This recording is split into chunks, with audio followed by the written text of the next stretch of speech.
Establishment I think is not against, جو میرا ماننا ہے، کیونکہ دیکھیں جب 3 دفعہ مارشل لاء لگے، چاہے وہ ایوب خان تھے، چاہے وہ ضیاء الحق تھے، چاہے وہ پرویز مشرف، تینوں کے زمانے میں سب سے زیادہ جس چیز پر زور دیا گیا وہ مکمل خود مختار، با اختیار، با وسیلہ، خود کفیل، خود کار، آزاد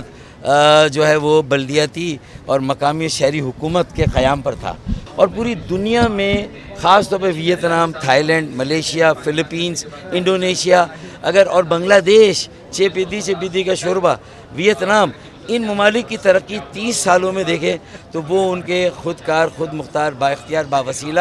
مؤثر بلدیاتی اداروں اور شہری مقامی حکومت کی وجہ سے۔ تو اس پر اگر آ جائیں 28ویں آئینی ترمیم میں تو میرے خیال میں سب کے لیے ون ون سچویشن ہے۔ لاڑکانہ کے میئر کو اختیار ملیں گے، نواب شاہ کے میئر کو ملیں گے، کشمیر دیکھیں اگر حکومت سندھ ایک گریٹر سندھ کا کانسیپٹ رکھنا بھی چاہے نا تو ریونیو لے لے، لیکن اس ریونیو کو خرچ کرنے کا اختیار ہر شہر کے شہری کو ہونا چاہیے، وہاں کی منتخب بلدیاتی ادارے اور حکومت کو ہونا چاہیے۔ تو میرے خیال میں اس سے بہتر تو کوئی فارمولہ نہیں ہے۔ تو ایٹ لیسٹ جو پیسہ آ رہا ہے ٹیکسوں کا، اس کے خرچ کرنے پر تو اختیار لوگوں کو دیں، بلدیاتی اداروں کو دیں، شہری حکومت کو دیں۔ یہ ہے سر، لوگوں نے سیاسی لوگوں کو سننا چھوڑ دیا ہے کہ وہ بہت زیادہ بے احترامی، بے ادبی،